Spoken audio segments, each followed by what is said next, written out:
I mean, come on now. I mean, you didn't think that they were going to waste that start from Aaron Nola, did you? Did you? I kind of thought they were going to waste that start from Aaron Nola, but they didn't. They still get the victory. Does Aaron Nola get the victory? No, unfortunately, but the bullpen came in and did their job. Nola tossed 7 innings, 7 1/3, actually, 9 strikeouts. We'll talk about what was going so great for the Phillies righty today, why he needed that start in particular, and why it would have been nice if he would have gotten, I don't know, some run support while he was in the ball game. One measly run, courtesy of an RBI single from Bryce Harper, and then Cristian Pache, who came into the game in the 8th inning to pinch run for Kyle Schwarber. And this came up just a couple of weeks ago, talking about Cristian Pache or Johan Rojas, somebody coming in to give a little bit more speed on the base paths in the event that Kyle Schwarber got on base late in the game and you needed to get some runs across the plate.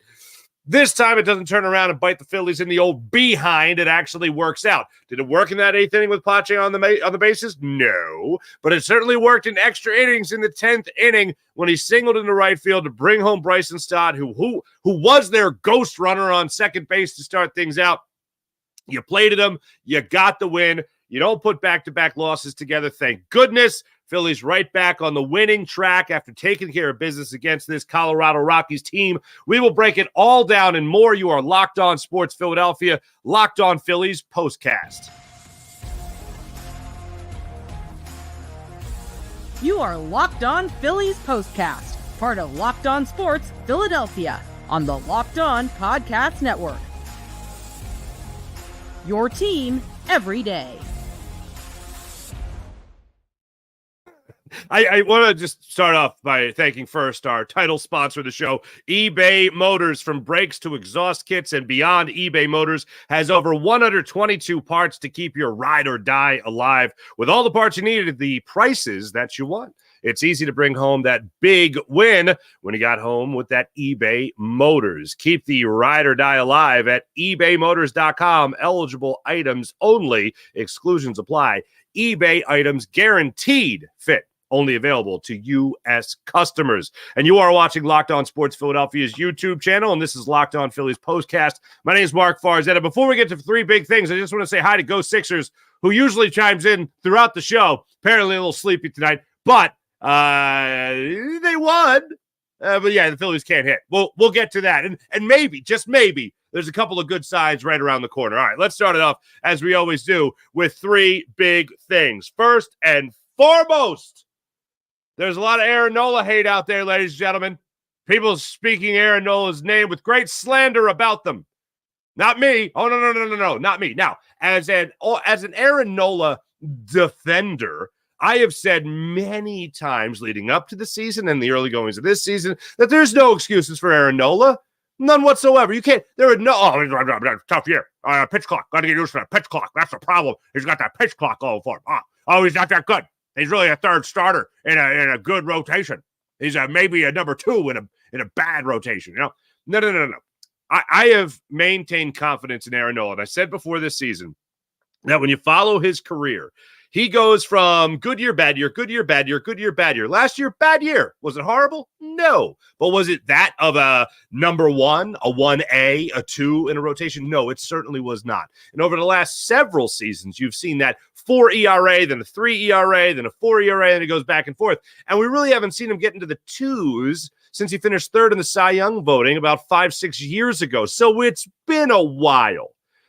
But we know he can go through those stretches, and he was never really able to do it last year. But we've seen in his career where he goes through those long stretches of 7 innings, no more than 2 runs, 8 innings, 1 run, 6 innings, 1 run. And he just constantly will put out outings like that for months at a time. That's what he usually does. Last year, certainly didn't do that. I think his best stretch was 4 games in a row with 6 innings, no more than 2 runs. That's it. Maybe with one of those, only 5 1/3. So we haven't seen that kind of dominance from Aaron Nola in quite some time. So then we see him out there on the mound tonight.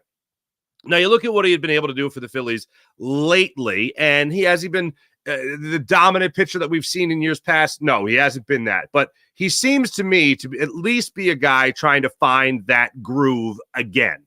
And I saw a couple of the beat reporters talking about it before the game on social media, talking about how this will be the first game that Aaron Nola actually gets to pitch where the weather is not horrendous. And that just sounds like you're cooking up an excuse for the guy. But, if you've played sports in any capacity, it's not nice playing in bad weather. And maybe the other guy doesn't have his best stuff either on that particular day. But one thing I will say that gave it immediate credibility, regardless of trying to cook up an excuse, but trying to find an explanation for maybe the struggles, the weather doesn't have something to do with it, but I'm not just going to wash it all away, no pun intended, for why Aaron Nola might have had some struggles, especially in his first start of the season. But the thing that really jumped out to me was his fastball. His fastball in the first 2 innings in particular was clocking out pretty consistently at 93 miles per hour. Now you're talking about a guy that maybe luckily hit 92, maybe 91 more often than not, but mostly 89 miles per hour, 90 miles per hour, 89 miles per hour, 90 miles per hour, 87 on a fastball. Maybe get to 90 again, 89.5, maybe. But the velocities, and now look, I try not to evaluate Aaron Nola based on velo, simply because he's not a velo pitcher. Very rarely will we see him get up to like 95 miles per hour. I even talked about this after his last start against the St. Louis Cardinals. But you have not seen that velocity from him until today. Now, why is that important for a guy that's not going to pop the mid at 96, 97 miles per hour with any consistency and really never do it anyway? Well, it matters because it sets up his other pitches. And the pitch he was setting up beautifully tonight. Aaron Nola was setting up that knuckle curve, something sick tonight. He had 9 strikeouts in his 7 1/3 innings of work. 9 strikeouts. 7 of those strikeouts. His put-away pitch, his punch-out pitch, his nice-to-see-ya pitch. You know what it was? It was the knuckle curve. And he was masterful with it tonight. And you look at his start since the start of the season, and that first start of the year there against the Atlanta Braves, he got shellacked. We all know it. 4 1/3, 7 runs, 6 of them earned, 11 hits, 2 long balls in that one. Then against Washington, he finds his footing, just 2 hits over 5 2/3. Could he have put him out there for a little bit longer, Rob Thompson? Yeah, decided to pull him early. Goes up against St. Louis, another not great weather game. It's 4-3 Phillies win. 6 innings in that one, 2 runs, 3 hits. And Aaron Nola dealing in that one. But the strikeouts had just not been there. You're talking about 3 strikeouts opening day for him, first start of the season. 4 strikeouts after that, 3 after that. You're talking about 10 strikeouts. He had 9 tonight alone. 9. He almost matched his season total in one night. That's a good night for him.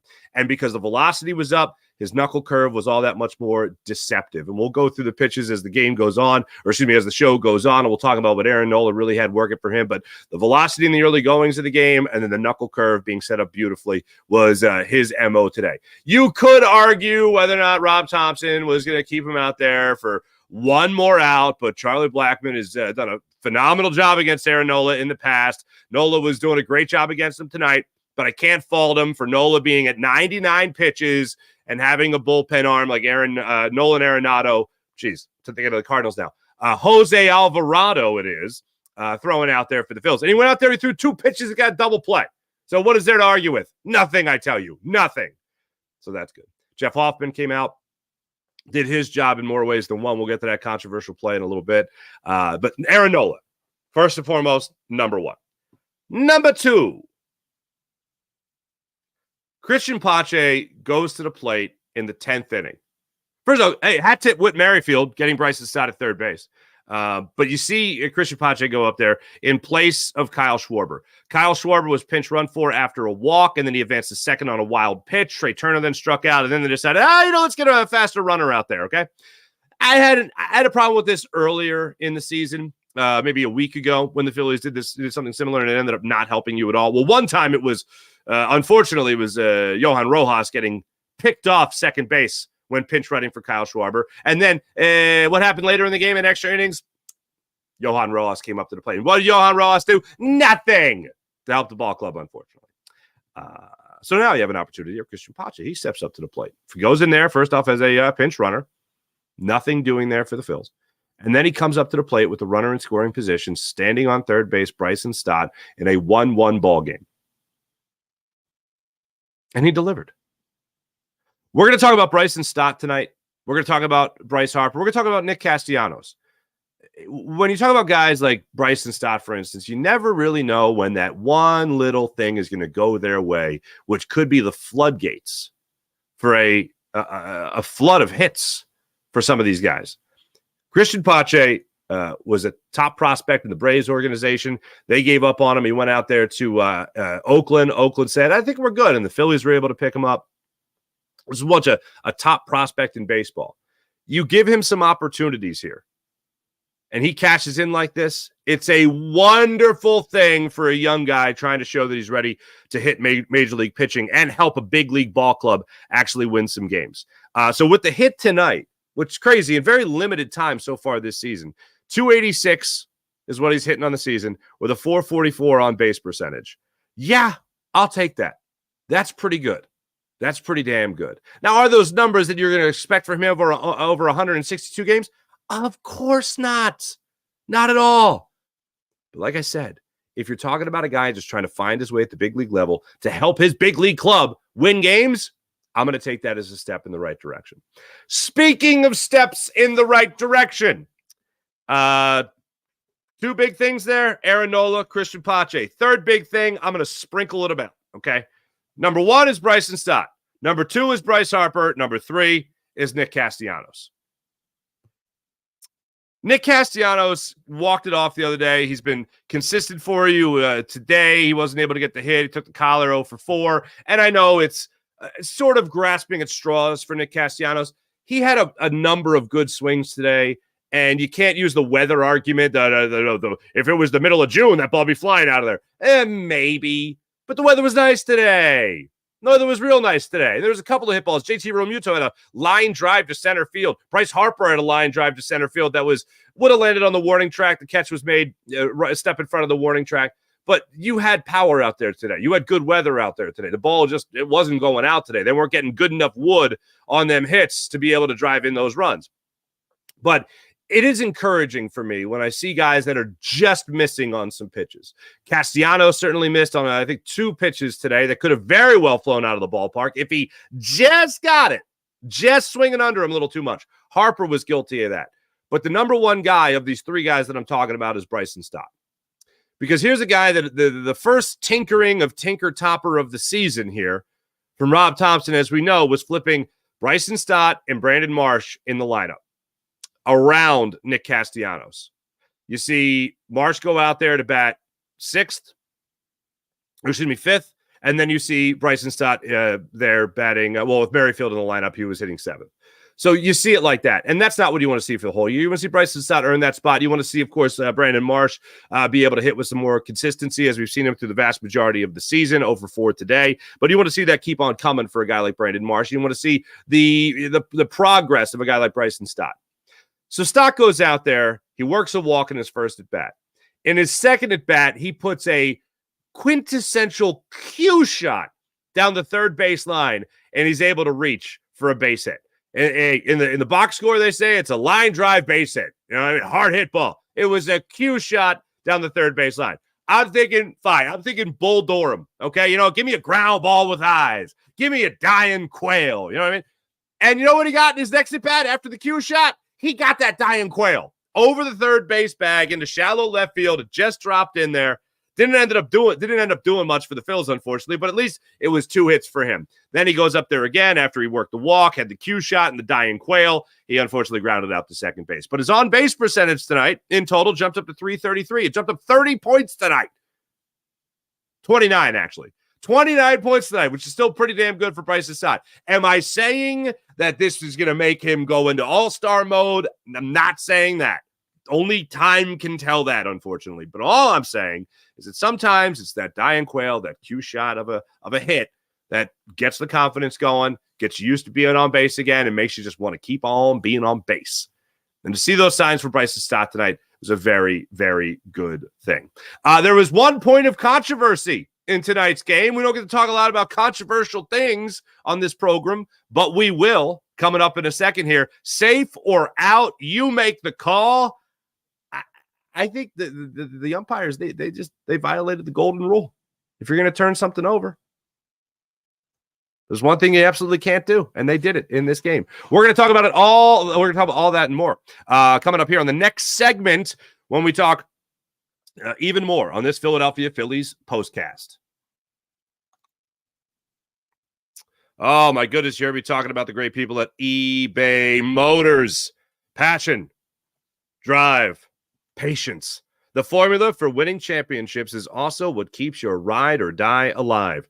eBay Motors has everything you need to maintain your vehicle and to level up to peak performance. Superchargers, roof racks, exhaust kits, that is, LED lights, and so much more.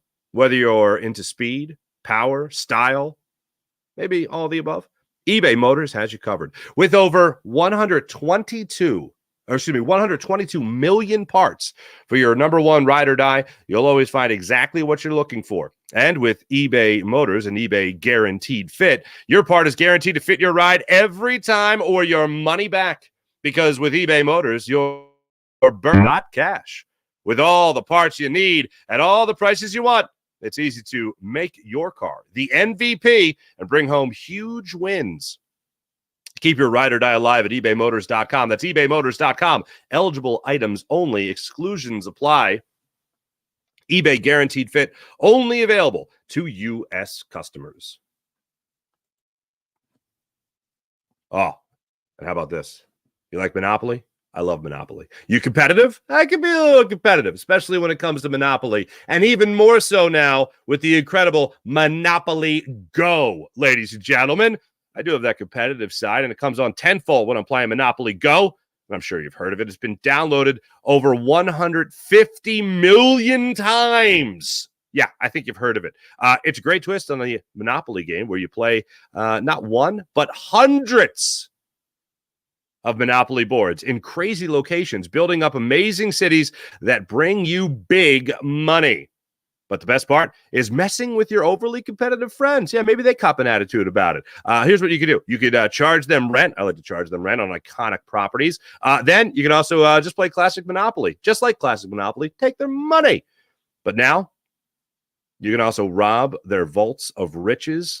Take them all for yourself. And the leaderboards, oh, you can see the leaderboards and who's got the biggest Monopoly tycoon, who that is. Oh, right now, it's me, actually. But it's not just the competitive side that does it for me. I'll tell you what else it does. You can team up with friends and people all around the world in timed tournaments to earn huge rewards. So get in the game and join your friends. Download Monopoly Go right now. That's Monopoly Go. Go do it now for free on the App Store or the Google Play Store.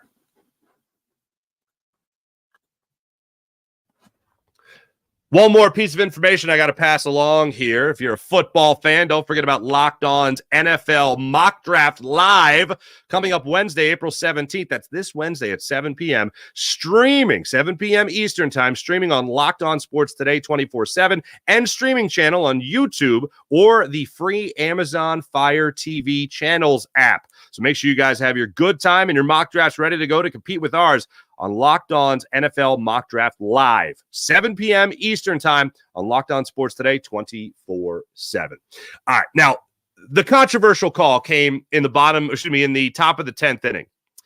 The controversy came when the Rockies thought they had the game-winning run cross the plate, when unfortunately they did not. Here's how it went down. And it actually, it ended up forcing extra innings. Yeah, I'm sorry. This was the top of the 9th inning. Excuse me. It starts off, Jeff Hoffman's in the game for the Phils. He gets Tavar to pop out to third. McMahon strikes out swinging. And then Diaz steps up to the plate. And he laces a double down the left field line. Now, the Rockies, short of men today, had to go with a pitcher to run for Diaz. So their pinch runner ends up being Freeland to come into the game. He ends up going from second base on the double to third on a wild pitch by Jeff Hoffman. Now, during the broadcast, John Kruk, of course, color analyst for the Philadelphia Phillies, former Phillies first baseman, 93 Phils and all that. His picture is right there on that magazine behind me. For the people on the podcast, I have a 93 Phillies yearbook over my shoulder. Anyway, so, Freeland get to third base on the wild pitch. Wouldn't you know it, Krucker then says, well, I mean, hopefully you don't have another one. Hopefully he has a little confidence in his sinker. Well, unfortunately, he did not. He ended up allowing they end up going with the intentional walk to Jones. Jones takes first. They have runners on first and third with 2 outs. You have a force at second. Obviously, you could have a play at the plate as well. Force at first or second in this scenario. So they create another hot bag. Hoffman throws another one in the dirt. Moreno steps up to the plate. Montero steps up to the plate. Ball in the dirt, gets away. And somehow, magically, the Phillies are able to get away with this, where Hoffman charges home, and he's able to tag out Freeland. Now, Freeland, in this scenario, got laid out a bit. Hoffman's running home to make the tag. The ball bounced right into the mid of JT Realmuto, almost a basket-style catch in honor of Willie Mays. Turns around, flips it to Jeff Hoffman, who's running to home. He catches it, makes the tag. Call in the field is out by home plate umpire Rayburn. Out, okay? So then Bud Black, the manager of the Rockies, decides that he's going to challenge this. He calls hogwash on this, okay? So they go to review it. The cardinal rule is if it takes too long, it's inconclusive. If it takes too long, it's inconclusive. You can't turn it over. You can't overturn the call. So they're meeting, they're talking, they're discussing. JT Realmuto's trying to figure out what's going on. Jeff Hoffman's trying to figure out what's going on. The Rockies think they know what's going on. The whole time, I'm thinking they're reviewing whether or not he touched the plate. Now, I'm watching it, and it looked like Hoffman's tag came down on Freeland just as his foot was going over the plate and not on the plate. So they show you one angle. It kind of looked like that. They show you the overhead angle. It definitely looked like that. But you can't tell. And if you can't tell, then it's inconclusive. Call in the field stands. But that's not what they were arguing. Bud Black was arguing whether or not Jeff Hoffman was blocking the plate. What a dumb thing to challenge. Now, I'm sure what I understand, they got to review it all, see whether they touch the plate or not. But for me, I think that's a dumb thing. That's the argument you took on that, not whether or not he beat the throw, whether or not he touched home before the tag. So by rule, you're allowed to do that, especially if you're a position player, if you're not a catcher, in other words. And the throw, if it takes you into the runner's lane anyway, you got to go with the throw. JT Realmuto put it right over Freeland sliding into home. And Jeff Hoffman came down, made the tag, collision. Hoffman was fine. Freeland's grabbing his shoulder. He gets taken to the trainer's room. He later gets brought back out. While all this is going on, while the review is going on, Freeland comes out, and then they go, really on the field stands, basically. And then Freeland loses his mind. And Freeland starts yelling at the umpires. I think what he yelled at them was, it's my contention that you are wrong. I think he said that in a real gentlemanly fashion, maybe a British accent. I don't know. Don't quote me on that. But you could tell he was really upset. So no run. Innings over. Phillies get an opportunity to go to the ninth inning. They don't do anything in the ninth inning. That was pretty terrible. And then 10th inning, Phillies are able to get out of a jam. Then they go into the bottom of the 10th inning, and that's when Cristian Pache walked it off. By the way, SerAnthony Dominguez, good to see him get a clean inning. A clean inning there in the 10th. So that was very nice to see for SerAnthony Dominguez. But that was the controversial call. It ruled in favor of the Phils. Coming up in a second, we're going to take a look at what's going on tomorrow as the Phillies play game 2 of this 3-game series against the Colorado Rockies. We'll break it all down and more right here on Locked On Sports Philadelphia. Now let's take a second and talk about another great sponsor that we have here, the amazing people at Yahoo Finance. I love them. Personally, they're fantastic because when you talk about Yahoo Finance, you're talking about something that's really going to help you. Because to get straight to the point, you want to grow your portfolio, don't you? Of course, we all do. You want to make sure you can deal with the rising cost of inflation. You want to pay off your debt, your mortgage, maybe, pretty much anything. Anything standing in the way of you and financial freedom, right? That's the deal. That is the deal. With Yahoo Finance, you can get access to the news, data, as well as tools that you need in order to help reach that financial freedom. When it comes to your financial future, you think you've done it all. You've saved, you've researched, you've invested all that you can. Now you need to take those investments to the next level by using something that every financial great uses. Yahoo Finance. For more than 25 years, Yahoo Finance has been the brand behind every great investor. Whether you're a seasoned investor or you're looking for extra guidance, Yahoo Finance gives you all the tools and data that you need. It's all in one place. Securely link your brokerage accounts for a unified view of your wealth, including a 401k and other investments. A comprehensive perspective is what sets apart great investors from the average bears. It's also how Yahoo Finance is out there to ensure that you have the insight to look at your wealth and look at your wealth in its entirety. With a community of over 90 million users each month, their real strength is helping you on your way to financial success. So, for comprehensive financial news and analysis, visit the brand behind every great investor, yahoofinance.com. That's yahoofinance.com. The #1 financial destination, yahoofinance.com. That's yahoofinance.com. So tomorrow, the Phillies will look to make it 2 in a row, get over 500 for just the second time this season when they play game 2 of this 3-game series against the Rockies and continue this 10-game homestand in South Philadelphia. It'll be another 6:40 start time for the Phils. Austin Gomber gets to start, a left-handed pitcher for the Rockies. Got a 4.91 ERA on the season. In his previous 3 starts, he has allowed a total of 8 runs over those 3 starts. So he'll be looking to cook 14 innings pitched, 14 2/3 innings pitched so far. Yet to pick up a win on the season, and it'll be a lefty versus lefty matchup as Ranger Suarez gets the ball for the Phils. Ranger Suarez coming off a 6-inning, no-run, 2-hit performance against the Pittsburgh Pirates. So far, Ranger Suarez has had himself a really solid start to the regular season. So you want to see that keep on going on for him. One thing, a little out of character for him, he did walk 2 in his previous start. So he wants to make sure he doesn't do that again. But again, just 2 hits, 2 walks in that. You'll take that every time for Ranger Suarez. The curveball was devastating for him last time. Describing it as you would a typical 12-6 curveball, but it looks like it just dies right in front of the plate. It'll start at the batter's head, and it'll end at their shoelaces. That is how on point Ranger Suarez curveball was his last time out. And really over his last couple of starts, he's really had that work for him. You want to see him do that again. Depending on what the Phillies end up doing against the left-handed pitching tomorrow, whether or not you'll see Brandon Marsh or not, you'll most likely see Whit Merrifield out there in left field. One of the things Rob Thompson said before the game, they really want to get Whit Merrifield going for the Phils. Whit Merrifield came into this team as that marquee utility player. Laid down a great bunt, helped Phillies actually win the game, so that's great. He found a way to help. Played fine at third base today. But this is a guy that the Phillies do want to get going, and he's only going to do that if he gets more reps and gets more ABs. Brandon Marsh, you don't want to take reps away from him. Maybe Johan Rojas doesn't get the opportunity to play tomorrow. We'll see how that works out for him. Maybe Brandon Marsh goes in center. Maybe Cristian Pache earns himself a start in center field. We'll see how that works out. Most likely the way it's going to go down is Brandon Marsh gets the night off for the Phils, and they'll go with Whit Merrifield in left and most likely Johan Rojas in center. That's the way I think it would break down, and that's the way the Phillies have been playing it as of late.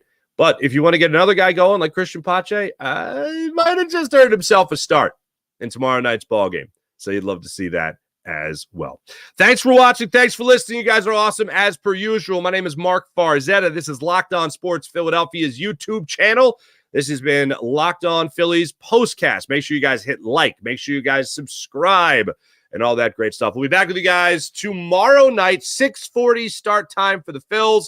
And then Wednesday night, we'll also have NBA coverage as the Philadelphia 76ers will play host to the Miami Heat. So see you guys tomorrow, 6:40. This has been Locked On Sports Philadelphia on a Locked On Phillies Postcast.